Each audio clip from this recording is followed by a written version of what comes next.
Hello. Hello. Lucian here. Cirrus. So, this is episode 1 in our series, How to Survive the Apocalypse. Today, coronal mass ejections. Now, if you don't know what a Or an EMP. Yes. If you don't know what a coronal mass ejection is, a CME, as it's called, is basically a massive solar flare that would cause basically huge failure of technology that would bring down planes and destroy any form of microelectronics. Computers would be gone, most navigation systems in cars or any form of computerized ignition would be gone, and society would collapse, among other things. But and then EMP or electromagnetic pulse is basically does the same exact thing. It's just the difference is an EMP is usually, well, I mean, a coronal mass ejection is an EMP. It's just an EMP is usually smaller, and an EMP is usually man-made. Man-made. As opposed to a coronal ejection, which is a function of the sun, which happens every day, but it's normally on an extremely small scale, which is what those pretty solar hoops are that you see pictures of occasionally.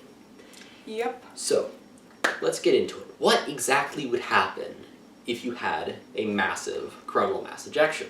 Okay, so first of all, the entire power grid, I mean, it depends on how big the mass ejection is, but we're assuming for the purpose of this video... It affects the entire continental United States, including parts of Canada and Mexico. Yeah. So basically, yeah, it'd take out the entire power grid of that area, which would basically send society into anarchy and chaos. Now, going on to how to survive it. And this is assuming that some other country that still does have all of their everything up and running doesn't just nuke the crap out of us. Yeah. Russia, we're looking at you. No, we aren't. No, we aren't. No, we aren't. No, we aren't. Obviously not. No, totally. Definitely not. Okay!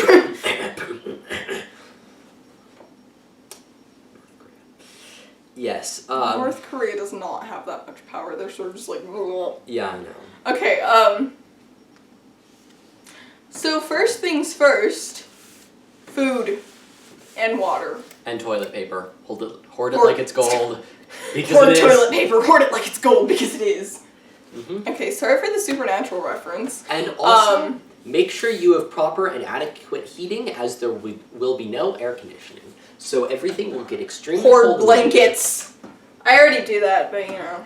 Yeah, more than normal, because your house is normally a nice sort of 60-ish degrees, as opposed... How is that nice? It's nicer than 30 degrees or 12 when it's the winter time here. What are you doing to my house? I'm putting my computer on my stand. Okay. Yeah, so first of all, food. Get as much food as you can. First eat in the first few weeks and stuff. Eat all of your food that's going to go bad.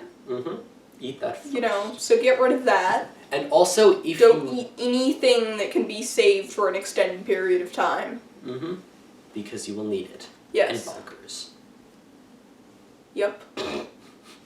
Okay, so if you have like a neighbor or something that's... Shotguns. No.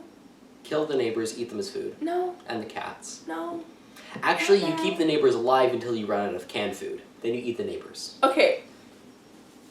So I'm taking a slightly less murderous approach here. What? Gets you to survive. So if you don't want to murder someone, then...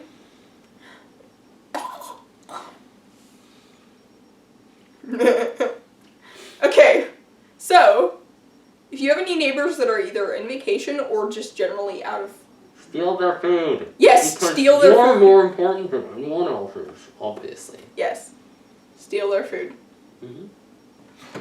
Break into their window with a large hammer or something. And their cats. Because cats are adorable, and they also are food. Okay.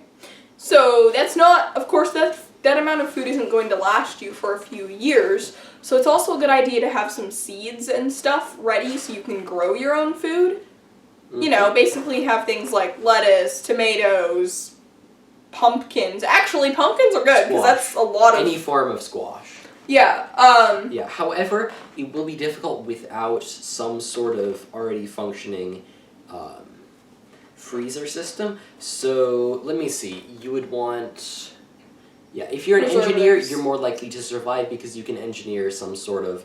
I really just use engineer twice. It's So easy be to an make engineer. freezers. Freezers are not difficult to make. You just need a pumping system and some way to heat water. Yeah, and I mean, if you're trying to save food over the winter, bury it. Yeah.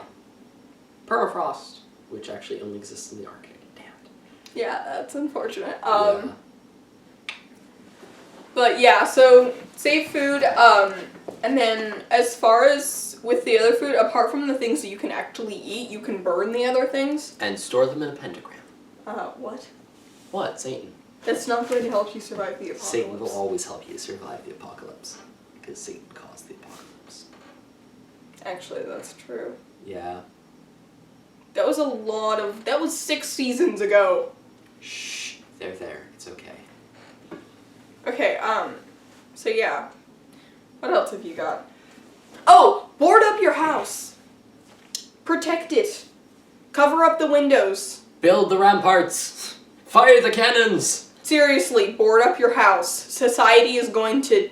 Collapse. The crime rates will rise It dramatically won't even be because... crime anymore because that would require Yeah. police officers and like enforcing of crime and stuff. Basically anarchy. Yeah. So board up your Society house. will no longer exist. Board up your house. Get your guns prepared. One for one, not one for all.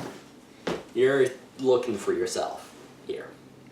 And if possible, if you really are going to be... Make stakes out of wood so you can kill vampires. Actually, you could just easily kill a human with that, but you know. Yeah. Who wouldn't that kill exactly? Elves. And if it's a coronal mass ejection, you'll probably get some sort of warning because the scientists will determine that this is going to happen. So you'll have like an hour to 6 hours or so 8 to, minutes. call your friends and family and say goodbye because you're probably never going to see them again for like 5 to 10 years if you survive. That's depressing. Yep. So yeah, and get food and... And also, just as a thing, we're not saying that you should go and do this because everybody will think you're a weird hermit person, and it's extremely unlikely that this would happen, but it's a hypothetical. So, take it with a grain of salt. Actually, we are saying that you should go and do this. It's your only chance of survival. But only if, there's a... Yeah, only if this actually happens. Yeah. Or Kim Jong-un is going to be a bitch and nuke us all. They don't have nukes. They say they do, but they don't. Yeah, I know they don't. They steal them from Russia. We're out of time. Yep. Anyway, it's been fun. See you in the next video. Like, Bye. subscribe. Bye-bye.